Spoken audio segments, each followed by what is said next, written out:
When it comes to laws in recent history that have threatened to cause serious damage to creators and consumers everywhere, no law has ever come close to Article 13. Now, normally on this channel you will see me talk about movies where I break down the craft of writing and creating great film, but today I want to devote this month's video to an incredibly serious topic. One that is threatening to cause a major disruption to the way that everybody, including you, me, and everyone you know, creates and consumes content on the internet. Even if you are a creator or consumer based in the USA, this EU law, if passed, will cause a major disruption to the way that you use YouTube, Facebook, and other social media sites.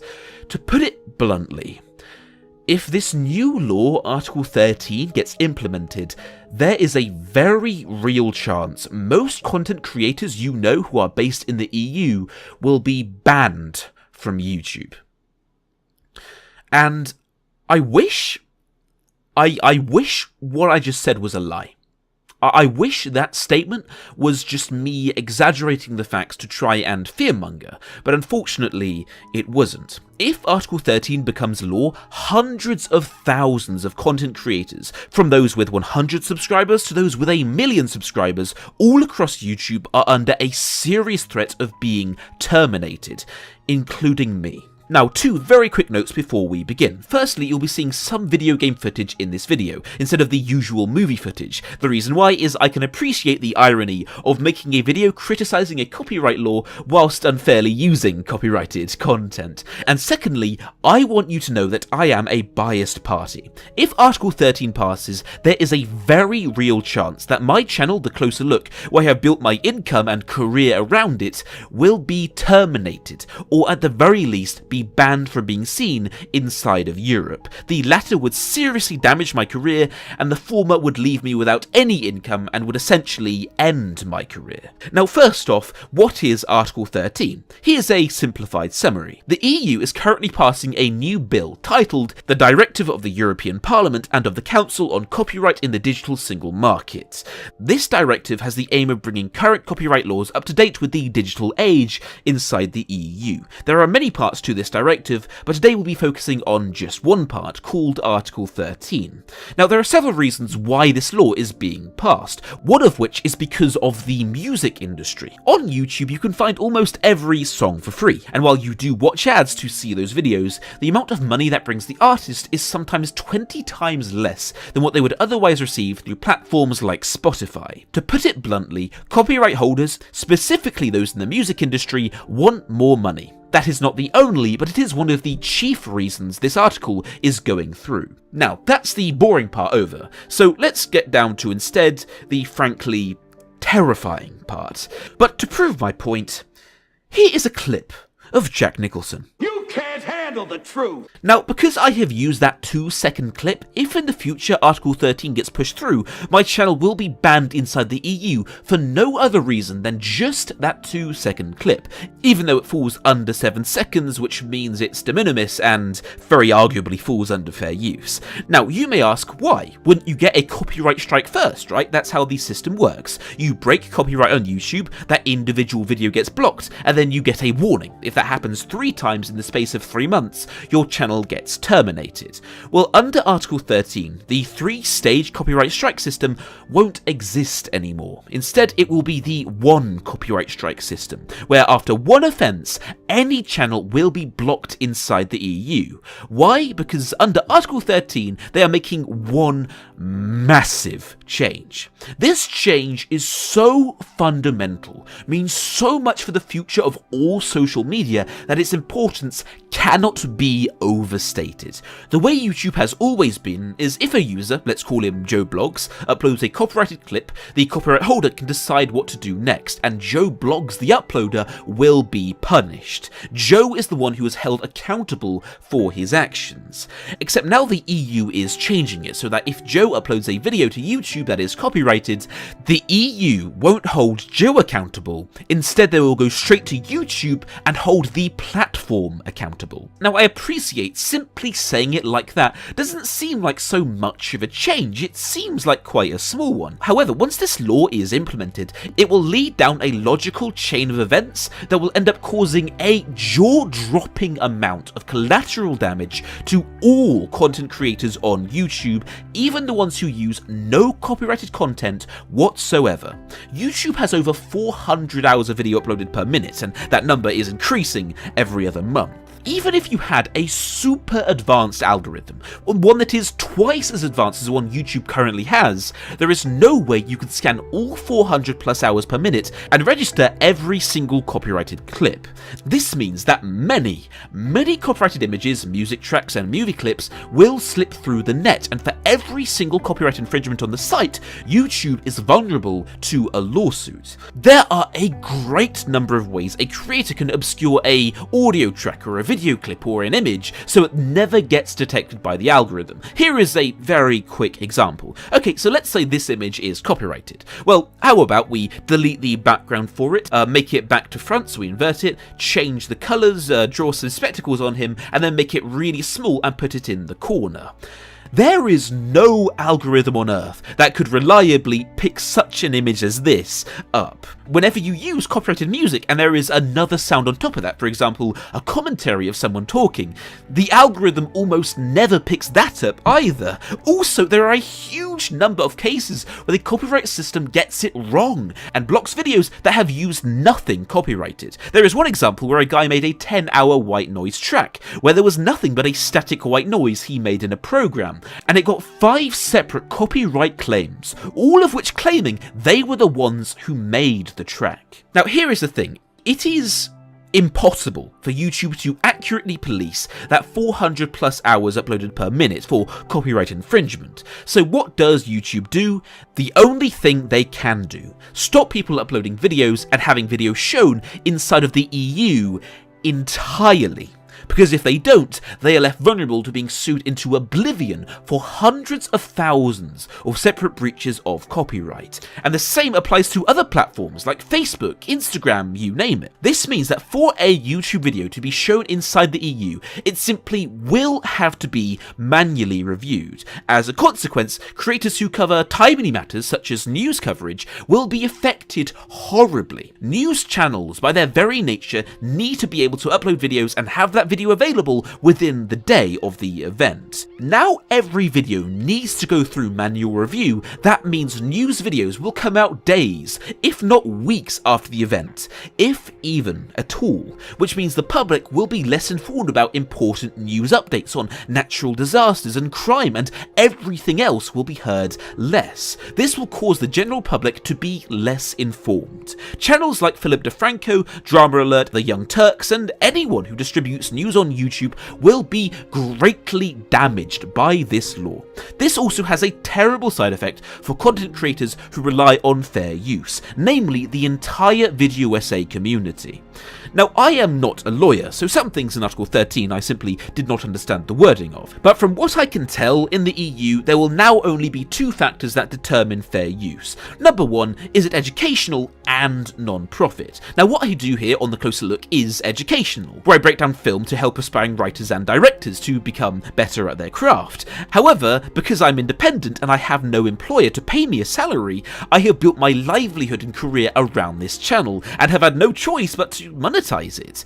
And this all means that under Article 13, even though The Closer Look is educational, it is still breaching fair use law and will be banned inside the EU, even though it is incredibly transformative. And also, the other factor is if it is a general review. However, there seems to be a rather curious caveat for that, where the right to use copyrighted material for the purposes of review only applies to publishers of press publications. Now, this is fascinating, because from the looks of things, if The Guardian wants to make a video review and use copyrighted clips, that is totally fine and it is fair use. But if the average Joe wants to become a movie critic and uploads the exact same video just as an independent creator and not a journalist, that is not fair use, and he will be banned for it. Which means if any independent movie reviewer you know on YouTube uses copyrighted clips, they will be banned in Europe, unless they are part of a newspaper or other press company. Otherwise, it is fair use and it's totally fine.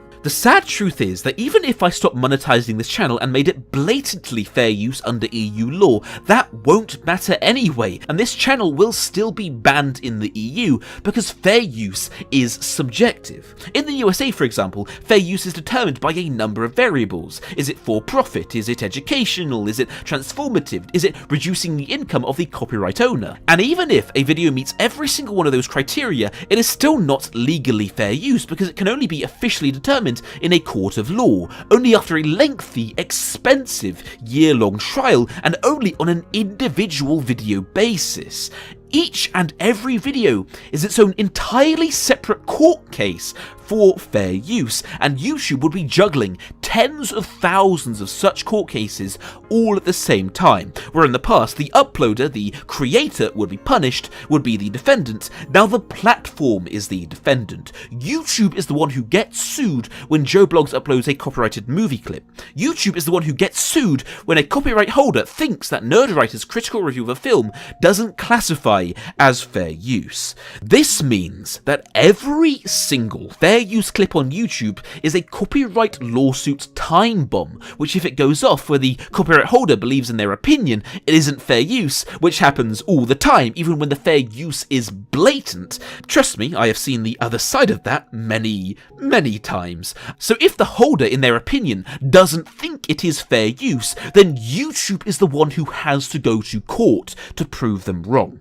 This is an aspect of Article 13 it is clear as day the lawmakers have neglected, because now the platform is held accountable for the actions of its users. You will see a blanket, total ban on all copyrighted content inside the EU, even if it is for non-profit educational purposes, and it is a textbook example of fair use. This will undoubtedly lead to the total destruction of the Video Essay community on YouTube, not to mention many other communities like the YTP and meme community. At the very least inside the EU, at the very most on a global scale. By implementing Article 13, there is a very real chance the EU will kill the very concept of fair use on the internet, whether that be their intention or not. Now, what I do on this channel is strictly for education, but a lot of other video essayists out there, what they're doing is not strictly educational. For example, Nerdwriter, who by the way is a fantastic essayist.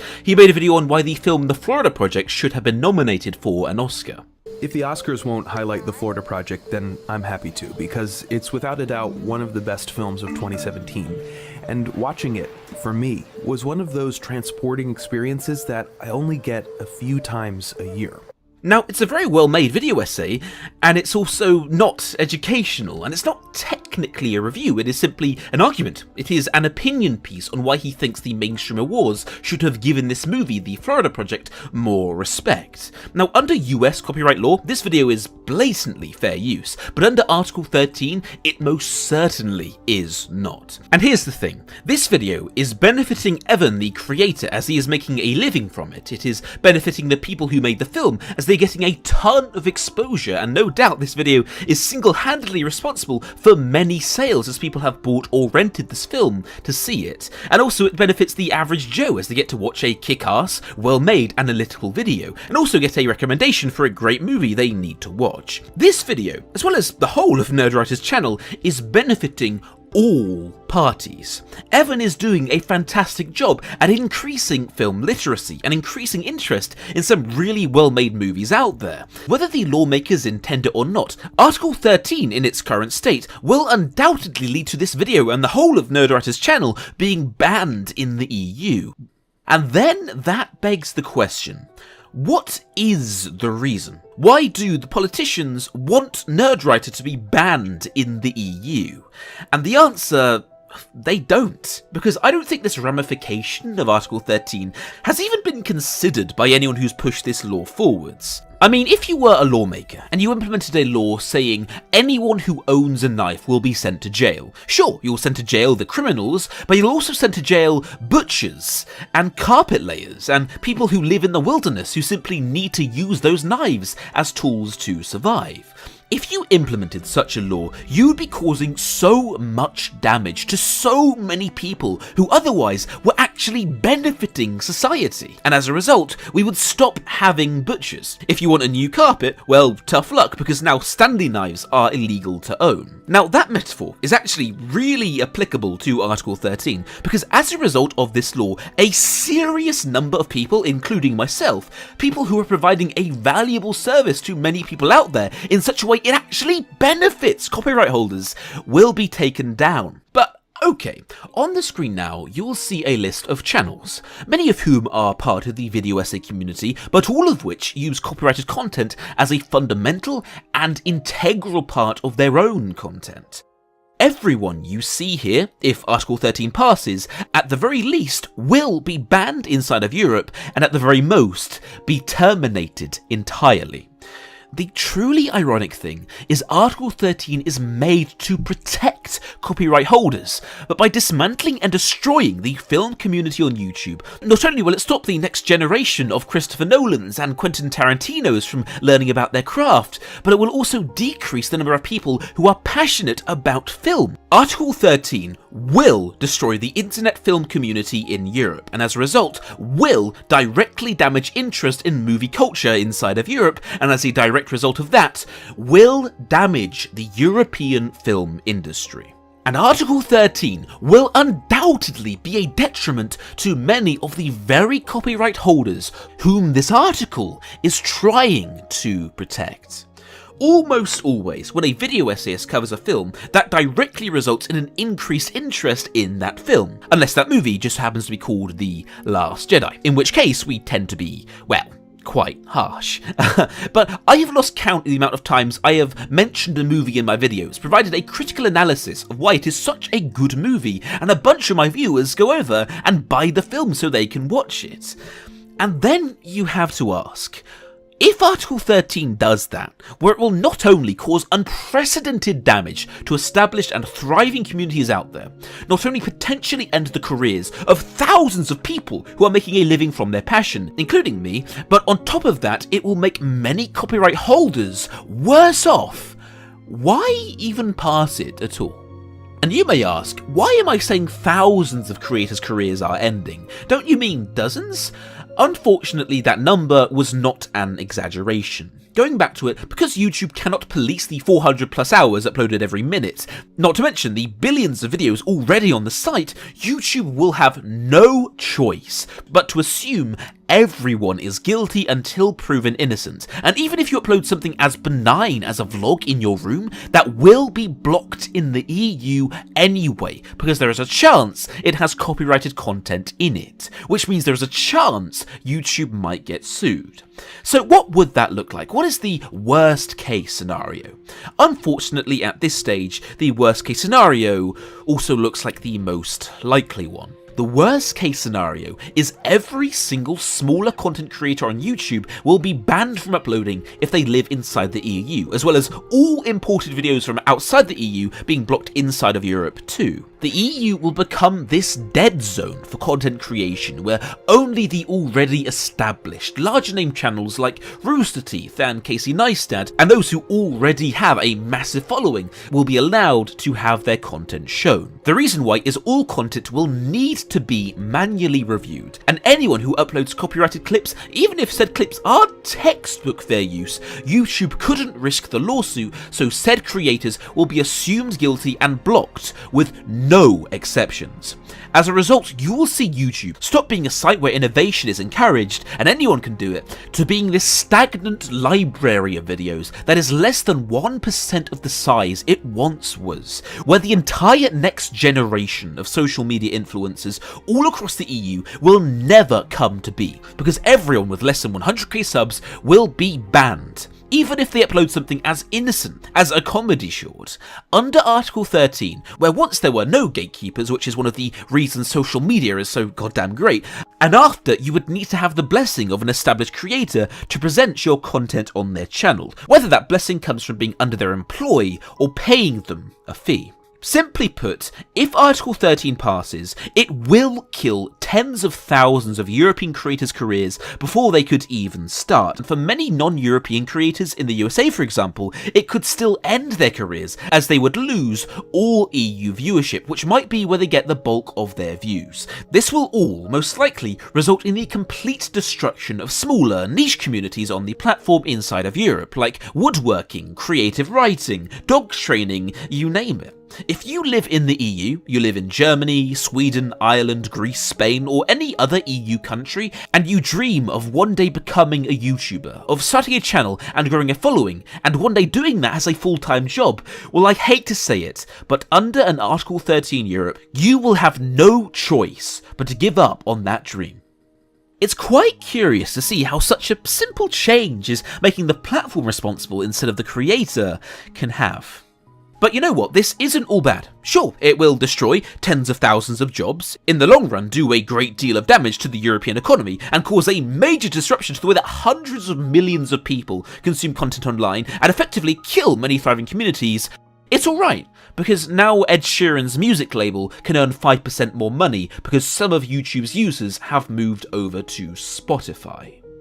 That is the worst case scenario, and it's also the most likely scenario, and I imagine you might call BS on what I just said. I know I would. That's usually the response people give after hearing such bad news as this. But let me provide you with a little proof, a little evidence to show you this eventuality is so much more possible than you might like to think. On the 22nd of October this year, YouTube released a statement. The full post is in the description, but let me read an excerpt. This growing creative economy is at risk, as the EU Parliament voted on Article 13, copyright legislation that could drastically change the internet that you see today. Article 13, as written, threatens to shut down the ability of millions of people, from creators like you to everyday users, to upload content to platforms like YouTube, and it threatens to block users in the EU from viewing content that is already live on the channels of creators everywhere. This includes YouTube's incredible video library of educational content, such as language classes, physics tutorials, and other how-tos. They go on to say, Article 13 threatens hundreds of thousands of jobs, European creators, businesses, artists, and everyone they employ. They go on to say, the proposal could force platforms like YouTube to allow only content from a small number of large companies. You know the situation is dire when YouTube itself is saying these things, where the prediction that I just made that sounds like some crackpot theory, one that wouldn't be out of place in a George Orwell novel, is the exact same prediction YouTube has already given in an official statement to the public. I hate to get political, I really do, but this is not like climate change. It is not something we will start to see the effects of in several decades' time. We will most likely see this change happen within the next 2 years, if not sooner, when the individual countries start to implement it. In January, the EU will have their final vote on Article 13. If that vote passes, Article 13 will officially become law. And what I just said, that outcome where even people who upload innocent makeup tutorials and tech reviews, even they get banned in the EU, it will more than likely become reality. Now, there is a critical problem a lot of these kind of videos have. They speak all about the doom and gloom, but do not provide any hope. They don't provide the viewer with a tangible thing they can do to stop it. Now, what can you do to stop this from happening? There is one integral thing you can do, which has been proven time and time again to be the most effective way to spread a message. Talk about it. Talk about this with your friends and family. The reason Article 13 has gotten so far to the point that it is nearly about to officially become law is because so few people are even aware of it, and out of those who are aware, few have realised the terrible effects it will have on our community. If you want to, like this video and share a link of it with anyone you think might listen. But also, here is the number one thing you can do. If you are an influencer, if you are a YouTuber or a streamer or someone with a large amount of followers on Twitter or any platform whatsoever, even if that platform is only 100 subscribers, please make your own video and talk about this to your audience, because if you don't do that by January, it will be too late to do that. The more influencers who spread this message, the faster we can all learn about it, and the faster we, the social media community as a whole, can stop this law. Also, here's another thing you can do. In the description is a list of all European Parliament members who are on Twitter. There are tons of them. These are the people who will be voting on Article 13 come January. Please find every representative from your country on that list and politely tweet at them explaining why they should vote against Article 13. Voice your opinion and maybe link them this video so they can understand the true ramifications this law will have. In January, we will see the final vote. After then, Article 13 is set in stone, and whatever fate our community has will be sealed. Now, the rest is up to you. Now, Christmas is coming up. In the next month, we are all going to be doing a lot of online shopping as we buy presents for our friends and family.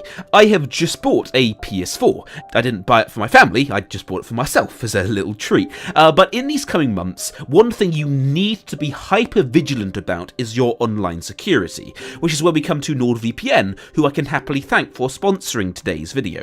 You never know when some criminal out there is peering into your devices and is taking note of your bank details and personal messages, and you are especially vulnerable to having your information stolen when using a public Wi-Fi. So please, just as a general life rule, never use a public Wi-Fi unless you have a VPN. However, when it comes to protecting your information and ensuring privacy as you browse online, in my opinion, there is no better way to protect yourself than by using NordVPN. What NordVPN does is it uses military-grade encryption on your computer, phone and tablet, so all that information, all your banking details, private messages and search history, all of that is almost impossible for any prying eyes to see. Whether that be a criminal who's trying to steal your data, or maybe even your own government who wants to monitor everything you see. There are some internet providers out there that log everything you do, but when using NordVPN, the only person in the world who knows what you've been looking at is you.